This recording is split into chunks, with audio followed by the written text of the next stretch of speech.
the human eye and the colorful world.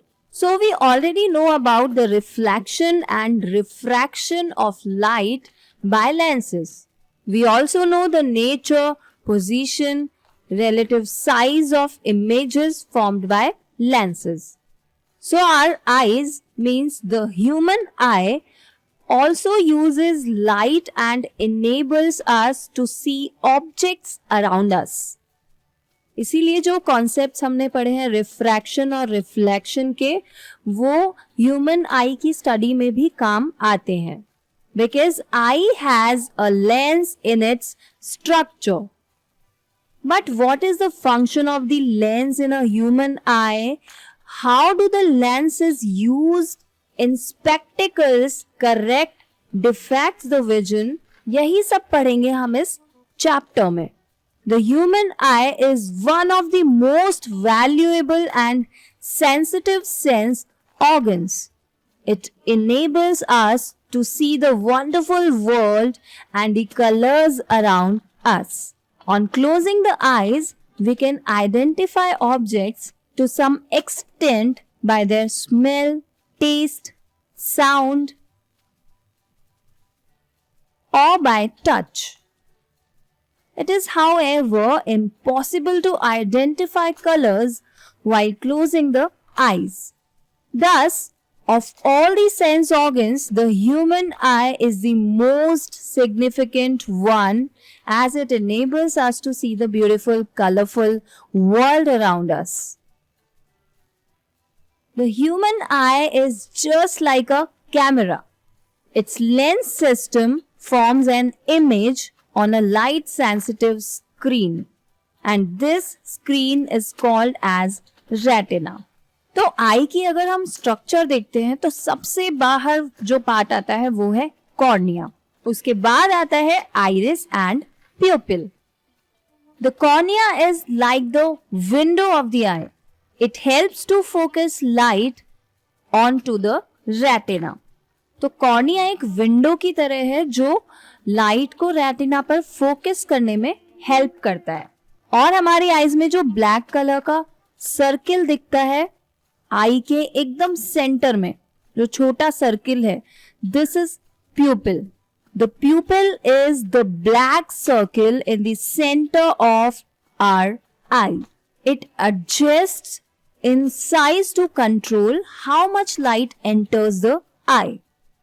तो अगर हमारी आईज में देखा होगा आपने बहुत ज्यादा लाइट पड़ती है एकदम से, तो हमारी आईज हम क्लोज कर देते हैं. तो प्यूपिल आईज के अंदर उतनी ही लाइट जाने देता है जितनी आईज की कैपेसिटी है, क्योंकि कैपेसिटी से ज्यादा अगर लाइट चली गई तो आईज को हार्मफुल होता है. That's why pupil adjust in size to control how much light enters the eye. तो प्यूपिल के चारों तरफ जो एक कलरफुल पार्ट जो दिखता है, जैसे किसी की ग्रीन आईज होती हैं, किसी की ब्लैक आईज हैं, किसी की ब्राउन आईज हैं, किसी की ब्लू आईज हैं, किसी की ग्रे आईज हैं. This colourful spherical part is known as iris. It surrounds the pupil and helps control the size of the pupil, regulating the amount of light that enters. इसके बाद है lens. Lens को दोनों तरफ से ciliary muscles ने जकड़ा हुआ है. Ciliary muscles hold the lens. It's just like the lens of a camera. It helps to focus light onto the retina. It can change its shape to focus on objects at different distances. Cornea और lens के बीच में एक fluid भरा रहता है जिसे हम कहते हैं एक्वस ह्यूमर, और इस स्पेस में होता है vitreous humour, a jelly-like substance that fills the main part of eye. It helps maintain the eye's shape and supports the retina. तो आई में पीछे की तरफ होता है retina. Retina is just like a screen. हमने रिफ्लेक्शन और रिफ्रैक्शन में स्क्रीन पढ़ा है बहुत बार. This is just like a screen. The retina is like the film in a camera. It's a light sensitive layer at the back of the eye that converts light into electrical signal and the brain interprets as images. Retina से जो light है वो convert होती है electrical signal में और जाती है ब्रेन तक और ब्रेन उसको इंटरप्रेट करता है as images. So this nerve is optic nerve. The optic nerve carries those electrical signals from the retina to the brain, allowing us to see and interpret the images. तो हमने eyes में cornea देखा, iris देखा, retina देखा, vitreous humour, aqueous humour देखा, optic nerve देखी. अब ये जो व्हाइट पार्ट रह गया है बीच में, what is that? This white part of the I is sclera. It helps to maintain the eye's shape and protect its inner parts. और जो मसल्स लेंस को होल्ड करके रखती हैं, जो लेंस को कंट्रोल करती हैं, these are ciliary muscles. These muscles control the shape of the lens, helping it to focus on objects at different distances. All these parts of eye work together to capture and process light, allowing us to see the world around us. So, the human eye is just like a camera. Its lens system forms an image on a light-sensitive screen called the retina. Light enters the eye through a thin membrane, which is cornea. It forms a transparent bulge on the front surface of the eyeball. The eyeball is approximately spherical in shape with a diameter of about 2.3 centimeter. Most of the refraction for the light rays entering the eye occurs at the outer surface of the cornea. The crystalline lens merely provides the finer adjustment of focal length required to focus objects at different distances on the retina. तो ये जो lens है object की distance के according और light के according अपने आप को एडजस्ट करता है और हमें ऑब्जेक्ट दिखाई देता है. We find a structure called iris behind the cornea. Iris is a dark muscular diaphragm that controls the size of the pupil. The pupil regulates and controls the amount of light entering the eye. The eye lens forms an inverted real image of the object on the retina. The retina is a delicate membrane having enormous number of light-sensitive cells. The light-sensitive cells get activated upon illumination and generate electrical signals. These signals are sent to the brain via the optic nerves. The brain interprets these signals and finally processes the information so that we perceive objects as they are. तो अगर हमें कोई object दूर का देखना हो या फिर कोई ऑब्जेक्ट हम पास में ही देख रहे हैं तो उस अकॉर्डिंग सिलियरी मसल्स लेंस को एडजस्ट कर देती है और प्यूपिल एडजस्ट करता है लाइट के अमाउंट को. आइरिस कंट्रोल करता है प्यूपिल के साइज को और लेंस हेल्प करता है लाइट को रेटिना पर फोकस करने के लिए. The ability of the eye lens to adjust its focal length. When muscles are relaxed, the lens becomes thin. Its focal length increases. This enables us to see distant objects clearly. तो जब objects हमसे दूर होते हैं तब हमारी eyes की जो मसल्स है वो रिलैक्स्ड होती है और लेंस थिन हो जाता है. फोकल लेंथ इंक्रीज हो जाती है और फोकल लेंथ इंक्रीज होने की वजह से हम दूर के ऑब्जेक्ट को क्लियरली देख पाते हैं. बट अगर ऑब्जेक्ट पास में होता है तब मसल्स कॉन्ट्रैक्ट करती हैं, लेंस थिक हो जाता है, फोकल लेंथ डिक्रीज होती है and this enables us to see nearby objects clearly. So when muscles contract, the lens becomes thick, its focal length decreases. This enables us to see nearby objects clearly. So power of accommodation means power को adjust करना. तो power depend करती है focal length पर और focal length depend करता है curvature पर.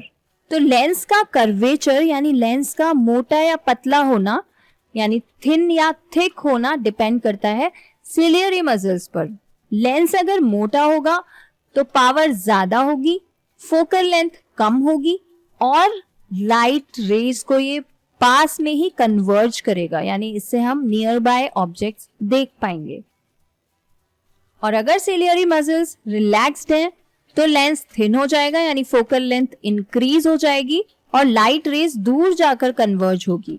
तो जितने भी डिस्टेंस पर जो भी ऑब्जेक्ट होगा उस डिस्टेंस के अकॉर्डिंग, उस ऑब्जेक्ट के अकॉर्डिंग, लाइट के अकॉर्डिंग सिलियरी मसल्स लेंस को एडजस्ट करती है. तो सिलियरी मसल्स जब रिलैक्स्ड होती हैं तब हम दूर का आराम से देख पाते हैं और सिलियरी मसल्स जब कॉन्ट्रैक्ट होती हैं तब हम पास के ऑब्जेक्ट्स इजीली देख पाते हैं. The eye lens is composed of a fibrous jelly-like material. Its curvature can be modified to some extent by the ciliary muscles. The change in the curvature of the eye lens can thus change its focal length. When the muscles are relaxed, the lens becomes thin. Thus, its focal length increases and this enables us to see distant objects clearly. But when we are looking at objects closer to the eye, the ciliary muscles contract. This increases the curvature of the eye lens. The eye lens then becomes thicker. Consequently, the focal length of the eye lens decreases. This enables us to see nearby objects clearly. So the ability of the eye lens to adjust its focal length is called accommodation. However, the focal length of the eye lens cannot be decreased below a certain minimum limit. इसीलिए अगर हम कोई चीज़ हमारे आई के बहुत पास में ला रहे हैं तो आप देखोगे कि और पास में अगर इस ऑब्जेक्ट को लाते हैं और पास तो एक लिमिट के बाद हमें बहुत पास लाते हुए भी वो ऑब्जेक्ट दिखाई नहीं देता है. उसे देखने के लिए हमें थोड़ा सा एक डिस्टेंस मेंटेन रखना पड़ता है. For example, if we try to read this printed page by holding it very close to our eyes, we see the image being blurred और feel strain in our eyes. To see an object comfortably and distinctly, we must hold it at about 25 centimeter from the eyes. The minimum distance at which objects can be seen most distinctly without strain is called the least distance of distinct vision. It is also called the near point of the eye. For a young adult with normal vision, the near point is about 25 centimeter. The farthest point up to which the eye can see objects clearly is called the far point of the eye. तो minimum कितना distance होना चाहिए किसी भी object को clearly देखने के लिए? 25 सेंटीमीटर. लेकिन ये मैक्सिमम कितना जा सकता है? कितना दूर कोई ऑब्जेक्ट हो कि हमें क्लियरली दिख पाए? It is infinity for a normal eye. तभी तो हम सूरज को देख पाते हैं, हम चांद को देख पाते हैं, हम स्टार्स को देख पाते हैं. So the normal I can see objects clearly that are between 25 centimeter and infinity. But old age में जाते जाते लेंस खराब हो जाता है. Sometimes the crystalline lens of people at old age becomes milky and cloudy. This condition is called cataract. आपने सुना भी होगा आपके ग्रैंड पेरेंट्स से कि कैटरेक्ट का ऑपरेशन हुआ है. दिस कॉजेस पार्शियल और complete loss of vision. So it is possible to restore vision through a cataract surgery. तो कैटरेक्ट सर्जरी में क्या होता है, जो क्लाउडी लेंस होता है उसको रिमूव कर दिया जाता है और उसको एक अच्छे लेंस से या आर्टिफिशियल लेंस से रिप्लेस कर दिया जाता है. Cataract surgery involves removing the cloudy lens and replacing it with an artificial lens to restore clear vision. So, eye is a very important sensible organ of our body. इसलिए eye needs special care also. So, we should take care of our eyes properly. हमें पूरी नींद लेनी चाहिए, screen time कम होना चाहिए, बहुत ज्यादा पावर की लाइट हमारी आईज में एंटर नहीं करनी चाहिए. Otherwise the eye may gradually lose its power of accommodation. In such conditions the person can not see the objects distinctly and comfortably. The vision becomes blurred due to the refractive defects of the eye. और उन्हीं में से कुछ defects हैं myopia, hypermetropia, presbyopia, cataract, astigmatism. तो अगर हमने eyes को प्रॉपर रेस्ट नहीं दिया, न्यूट्रिशन हमारी आईज को प्रॉपर नहीं मिला, तो ये सारी दिक्कतें हमारी आईज में आ सकती है. First is myopia. मायोपिया होता है दूर का धुंधलापन, यानी दूर की चीजें क्लियर नहीं दिखती है. हाइपरमेट्रोपिया बड़े लोगों में होता है, इसमें पास के ऑब्जेक्ट ब्लर दिखते हैं. आपने देखा होगा घर में बड़े लोग स्पेशली पास से पढ़ नहीं पाते हैं, दूर रख के पढ़ पाते हैं. That is hypermetropia. फिर है प्रेसबायोपिया, ये और ज्यादा ओल्ड एज में होता है, 60 प्लस या 65 प्लस में जाके, जब ना पास का दिखाई देता है ना दूर का दिखाई देता है, यानी दोनों ही डिस्टेंस पर ऑब्जेक्ट्स ब्लर दिखाई देते हैं, या फिर पास का या दूर का कोई भी एक चीज बहुत ज्यादा कम दिखाई देती है. यानी या तो मायोपिया बहुत ज्यादा हो जाता है या फिर हाइपरमेट्रोपिया बहुत ज्यादा हो जाता है. इसीलिए प्रेसबायोपिया का दूसरा नाम है old age hypermetropia. Next is cataract. Cataract को हिंदी में कहते हैं मोतियाबिंद. मोतियाबिंद के बारे में आपने सुना ही होगा बहुत. इसमें आईज का जो लेंस है वो धुंधला हो जाता है, क्लाउडी हो जाता है, या लेंस खराब हो जाता है. और कैटरैक्ट किसी भी एज में हो सकता है, हेरिडिटरी भी हो सकता है. और कैटरैक्ट के इलाज के लिए लेंस को रिप्लेस कर दिया जाता है. अब हम इन सारे डिफेक्ट्स को डिटेल में देखते हैं. So first is myopia. Myopia is also known as nearsightedness or short-sightedness. When a person can see a near objects clearly, but a person cannot see the distant images clearly, that is known as myopia. यानी myopia जिस person को होगा वो पास वाले objects तो clearly देख पाएगा, but दूर के ऑब्जेक्ट्स उसे ब्लर दिखाई देते हैं. A person with this effect has the far point nearer then infinity. यानी अब वो दूर का ऑब्जेक्ट क्लियर नहीं देख पाता है, तो वो इन्फिनिटी तक नहीं देख सकता है, तो उसका फार पॉइंट कहाँ हो जाएगा, इन्फिनिटी से पहले ही. Such a person may see clearly up to a distance of a few metres. और जिन पर्सन्स में मायोपिया होता है उनमें इमेज रेटिना से पहले ही फॉर्म हो जाती है. इसका मेन रीजन होता है excessive curvature of eye lens. यानी लेंस जरूरत से ज्यादा मोटा हो गया है, इतना लोड डाला आंखों पर कि जो लेंस है वो मोटा ही रह गया, लेंस रिलैक्स ही नहीं हो पाया. Next cause of myopia is elongation of eye ball. यानी आई बॉल का मोटा हो जाना. तो ये मायोपिया एक दिन में नहीं होता है. ऐसा नहीं है कि हमने रात भर पढ़ा और अगले दिन मायोपिया हो गया. नो. अगर लॉन्ग टाइम तक हम आईज की केयर नहीं करते हैं, आईज पर ज्यादा लोड डालते हैं, then it can cause myopia. इसके अलावा मायोपिया कॉन्जेनाइटल डिजीज भी होती है, यानी ये जन्म से भी हो सकती है। तो देखो, अगर नॉर्मल आई होती है तो इमेज बनती है यहाँ पर, एग्जैक्टली रेटिना पर, बट अगर मायोपिया है तो इमेज बनेगी रेटिना से थोड़ा पहले। तो करेक्शन करने के लिए क्या किया जाता है, यहाँ पर कॉनकेव लेंस का यूज किया जाता है।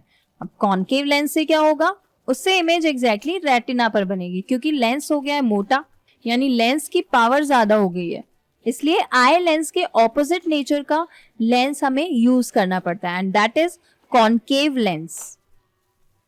In a myopic eye, the image of a distant object is formed in front of the retina and not at the retina itself.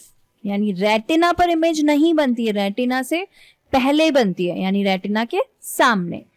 This defect may arise due to excessive curvature of the eye lens or elongation of the eyeball. This defect can be corrected by using a concave lens of suitable power. अब concave lens भी अलग अलग powers के होते हैं, तो retina से कितना पहले बन रही है उस अकॉर्डिंग कॉनकेव लेंस की पावर डिसाइड की जाती है ऑप्थेल्मोलॉजिस्ट के द्वारा। This is illustrated by an ophthalmologist. A concave lens of suitable power brings the image back on the retina and thus the defect is corrected. Next is hypermetropia. Hypermetropia is also known as far-sightedness or long-sightedness. A person with hypermetropia can see distant objects clearly but cannot see nearby objects distinctly. The near point for the person is farther away from the normal near point, that is 25 centimetre. यानी जिसको भी hypermetropia होगा वो 25 centimetre पर जो object होगा उसको clearly नहीं देख पाएगा, क्योंकि हाइपरमेट्रोपिया होता ही ये है कि नियर बाय ऑब्जेक्ट्स को क्लियरली हम नहीं देख पाते हैं। Such a person has to keep a reading material much beyond 25 centimeter from the eye for comfortable reading. इसीलिए आपने बहुत सारे बुजुर्ग लोगों को देखा होगा जो पास से न्यूज़पेपर या फिर किसी बुक को नहीं पढ़ पाते हैं, बट उसको थोड़ा दूर लेकर जब जाते हैं तो वो पढ़ पाते हैं। This is because the light rays from a close by objects are focused at a point behind the retina. क्योंकि अगर वो पास में ऑब्जेक्ट को रखते हैं तो उनका लेंस इस तरह का हो चुका होता है, यानी लेंस में ऐसा डिफेक्ट आ जाता है कि जो लाइट रेज है वो रेटिना के पीछे जाकर मिलती है, यानी इमेज रेटिना के पीछे बनती है। तो इस डिफेक्ट को दूर करने के लिए हमें कॉन्वेक्स लेंस यूज करना पड़ता है। कॉन्वेक्स लेंस क्या करता है, लाइट रेज को पहले ही कन्वर्ज कर देता है और उस कारण इमेज रेटिना पर फिर से बनने लग जाती है। This defect arises either because the focal length of the eye lens is too long or the eyeball has become too small. This defect can be corrected by using a convex lens of appropriate power. So eyeglasses with converging lenses provide the additional focusing power required for forming the image on the retina. Next is presbyopia. Presbyopia normally बहुत old age में होता है, 60 plus और 65 plus. इसमें दूर का भी अच्छे से नहीं दिखता है, पास का भी अच्छे से नहीं दिखता है। Why? Because सिलियरी मसल्स जो हैं इसमें वीक हो जाती है और उन मसल्स के वीक होने की वजह से ना पास के ऑब्जेक्ट को देखने पर लेंस एडजस्ट हो पाता है और ना दूर के ऑब्जेक्ट को देखने पर लेंस एडजस्ट हो पाता है। For most people the near point gradually recedes away. The power of accommodation of the eye usually decreases. They find it difficult to see nearby objects comfortably and distinctly without corrective eye glasses.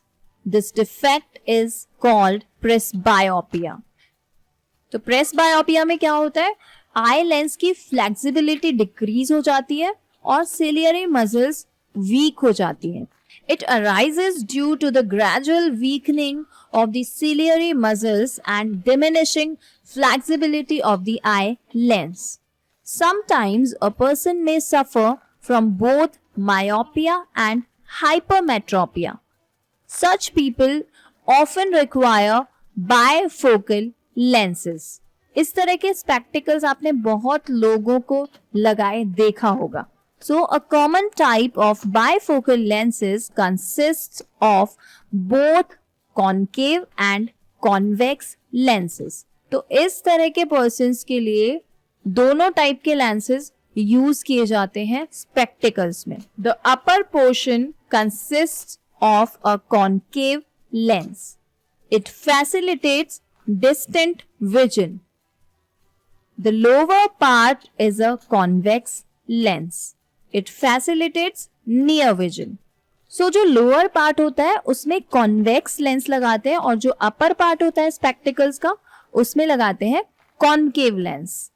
Convex lens क्या करता है, near vision को अच्छा करता है और concave lens दूर के vision को अच्छा करता है.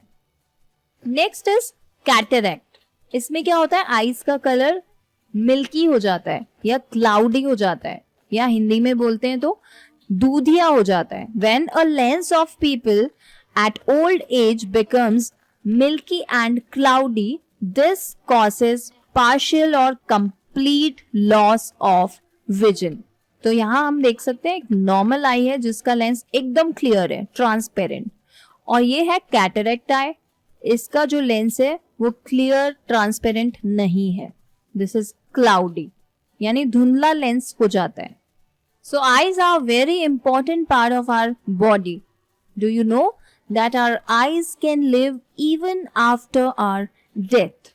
Bye donating our eyes after we die, we can light the life of a blind person. About 35 million people in the developing world are blind, and most of them can be cured. About 4.5 million people with corneal blindness can be cured through corneal transplantation of donated eyes. Out of these 4.5 million, 60% are children below the age of 12. So, if we have got the gift of vision, why not pass it on to somebody who does not have it? What do we have to keep in mind when eyes have to be donated? सो अगर हमें God ने gift दिया है vision का, तो क्यों नहीं हमारे बाद हम किसी और को भी ये गिफ्ट देके जाएं. Eye donors can belong to any age group और sex. People who use spectacles और those operated for cataract can still donate the eyes. People who are diabetic, have hypertension, asthma and those without communicable diseases can also donate eyes. So eyes must be removed within 4 to 6 hours after death. Inform the nearest eye bank immediately. The eye bank team will remove the eyes at the home of the deceased or at a hospital. Eye removal takes only 10 to 15 minutes. It is a simple process and does not lead to any disfigurement. Persons who were infected with or died because of AIDS, hepatitis B or C, rabies, acute leukemia, tetanus, cholera, meningitis or encephalitis cannot donate eyes. An eye bank collects, evaluates and distributes the donated eyes All eyes donated are evaluated using strict medical standards. Those donated eyes found unsuitable for transplantation are used for valuable research and medical education. जो eyes donate की गई हैं, अगर वो किसी और के transplantation में काम नहीं आ पाई किसी भी डिफेक्ट की वजह से, तो उन आईज को वेस्ट नहीं किया जाता है. उन आईज को रिसर्च में यूज किया जाता है या मेडिकल स्टूडेंट्स के एजुकेशन में यूज किया जाता है. The identities of both the donor and the recipient remain confidential always. One pair of eyes gives vision to up to 4 corneal blind people. Have you ever wondered how it is possible? एक person की 2 eyes से यानी कि 1 pair of donor eyes से कैसे 4 लोगों को vision मिल सकता है? Yes, it is possible. 1 pair of donor eyes can provide multiple corneas for transplantation. क्योंकि जो कॉर्निया रिमूव किया जाता है उसकी बहुत सारी लेयर्स होती हैं और उन लेयर्स को सेपरेट किया जाता है और हर एक लेयर को डिफरेंट रिसिपिएंट को दिया जाता है, यानी अलग अलग पर्सन में उसको यूज किया जा सकता है. So this is possible because the cornea has multiple layers and different parts of the cornea can be used to address specific types of corneal damage. After the cornea are removed from the donor eyes, they can be separated into several layers. Each layer can be used as a graft for a different recipient. इसलिए एक person की eyes से multiple persons को vision provide किया जा सकता है. That's why we should donate our eyes.